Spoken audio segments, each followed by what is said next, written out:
Hello everyone, it's Cassie. Welcome back for another Trinity Stamps video. Today we're going to be playing with some alcohol inks and we're going to make some backgrounds. I was super inspired by this adorable stamp set called A Little Slow because I have been a little slow on a lot of my card sending to any of my nieces or nephews. You can ask any of them. But this set is so cute. It's got that cute little snail, all the little pieces that go along with it, like the confetti and the balloon and the really great sentiments, and then the matching dies to go along with it as well.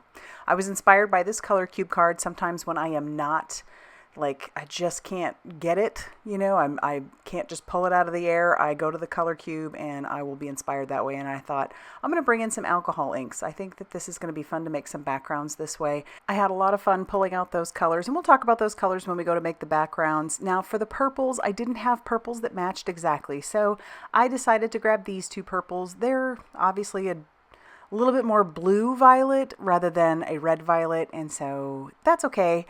I think I'll bring this card back in the end and you can see how well we did.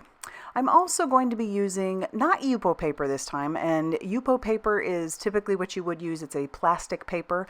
I decided to use something a little cheaper. This is poster board. If you're in America, you can get poster board at a dollar store or in like the art section of, Walmart or whatnot, and it actually works pretty well, and we'll talk about it a little more when we get to that also.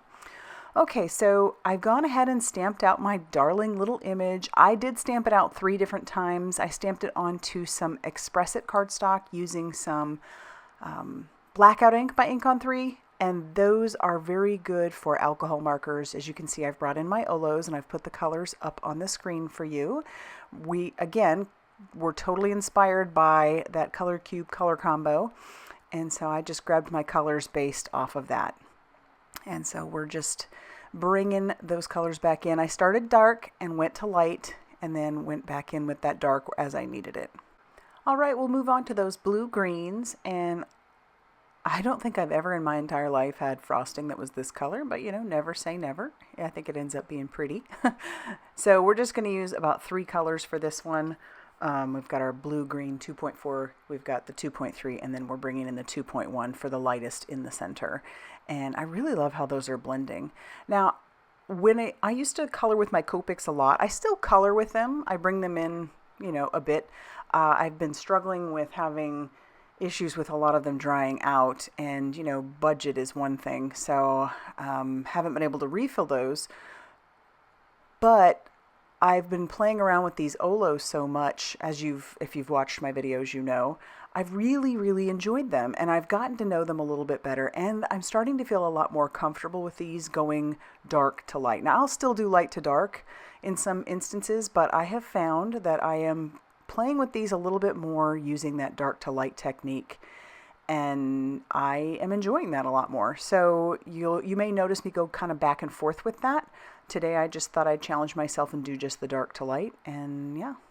So we'll die cut that out, and then now we're going to move on to our backgrounds. Now, like I said, this is some poster board. It comes in a very big size, and you just have to cut it down.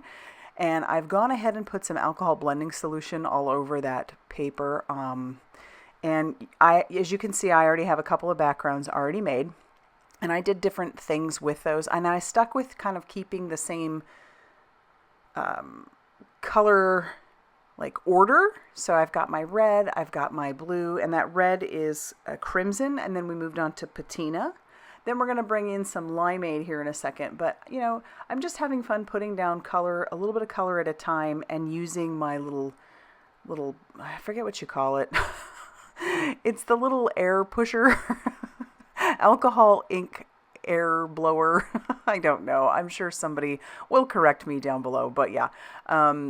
I haven't played with my alcohol inks in such a long time to make a background that it's like you got to remember things again. And there's always so many fun things to play with, but my goodness. Anyway, so the limeade, and then the purple started with our Cool Perry, and then our final color is Purple Twilight. And I really like how that looks. I like that I've left some spots a little bit white. I like how there's darker areas, in some of those edges. I just like it. And then as you can see on the other side, the other two, how those kind of worked out. But this one's very different. the colors are obviously the same, but I really like how textured this looks. So we're going to set that off to the side to dry, and then we'll talk about each of our backgrounds a little bit. This first one that I did, that one's on the far left. Now I saturated my paper a little too much with the alcohol blending solution, and you can see how that worked out. It ended up soaking through to the paper on the back, and then it caused that problem. I'm going to end up cutting that off. But, you know, you live and learn, and this is why it's important to kind of play around with your stuff so that you know how things work, how that's going to go. I learned to use less of the blending solution on the next two, and in fact, I think for this first one, and even the second one, I started by putting the blending solution and then all my colors down and then kind of working around with that. Whereas you saw on that last one, all I did was put some blending solution and then I worked with each color as I went. So I'm trimming this down a little more. I'm kind of trying to get a diagonal from right to the corner.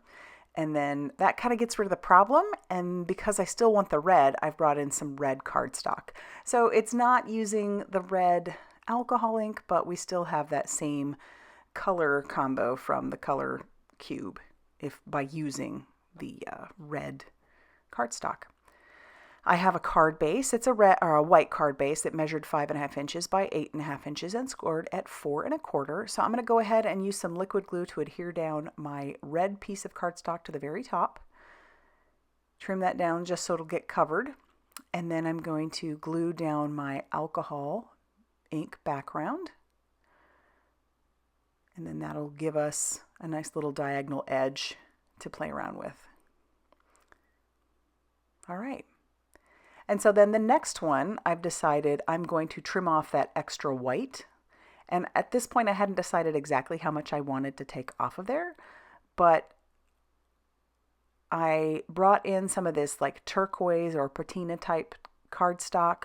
I don't know the color of it, to be honest with you, or the name of it, or even where it came from. I have a whole stash of cardstock from the many, many years of doing card kits and things. So who knows which brand this is.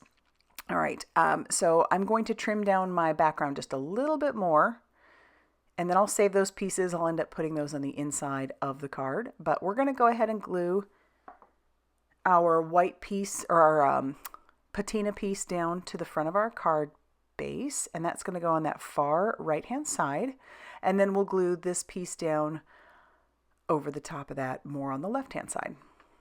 So then we'll have that pretty patina showing. Love it. And then for our final one, when I cut this down, it didn't quite measure 4 1/4 by 5.5 inches. So I am going to have to, fix that. So it's not even very straight. So I'll just trim that up a little bit. When you're using poster board, because it's so big, you kind of have to freehand some stuff. Didn't work out. Anyway, all right. So I brought in this circle die. This one is the Clean Cut Layers Set A. I'm cut out a circle from the center, and we'll use that circle on the inside of a couple of those cards, but we're going to glue this down to that card base, and then we've got a nice white center, and then we can start placing things and putting stuff down, putting our little snails down. I'm going to use some adhesive foam strips on the back of our snails, and I'm also going to use them on the happy birthdays that I put on the outside. I don't do it for the sorry I'm a little slow just because I decided I didn't want to. But we've stamped some of those sentiments on the inside of our cards, and now we've got the other ones ready to die cut out, which we're going to have here.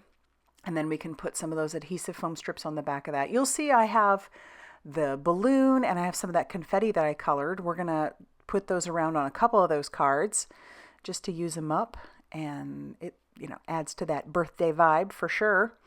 And then again, we're going to use some of those adhesive foam strips on the back of the happy and the birthday for 2 of those cards.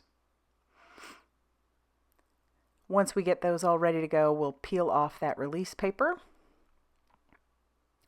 And I like how this one can go happy birthday diagonally. I think that's kind of fun. A little bit different. So all 3 of these cards use that same color combination. They use the same stamp sets, and they all look just slightly different. All right, so just making sure everything's nice and straight. Love how that looks. And then we can adhere this little guy down to the front of this one, and we're going to glue down those words. And just so cute how the die cuts out each individual word.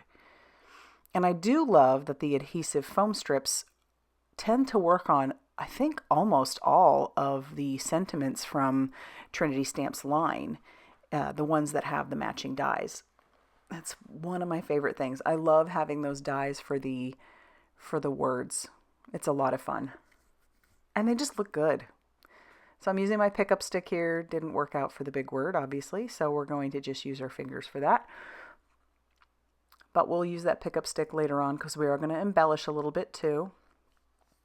And I'll take those that balloon and the confetti, and we're going to go ahead and adhere those down. But these are the pieces that I wasn't 100% sure which one I wanted. I had some poolside flatback sequins, and I also had the blue sky sparkle spots, and I decided to use the sparkle spots. So I'm going to be fairly liberal putting those all around using my pickup stick, and then we'll go ahead and glue those down. And like I said, fairly liberal, but that's going to finish off our cards for today. I really, really love how these turned out. So much fun to do. So inspired by that color cube, and I'm just thrilled with how cute these turned out. So there's that first one. Here is this second one. So, so cute. And then here's that third one with the circle cut out of the center. Now that you've gotten a chance to look at all three cards, I'm going to bring in that color cube card so you can see how well we did. I think it looks pretty good. And even if it's not perfectly matched like the purples, it gave us a base. It gave us a place to start, and I'm thankful for that. So if you like this video, be sure to hit that like button. Definitely consider subscribing if you haven't already done so. And as always, I'll see you very soon in another video. Bye, everybody.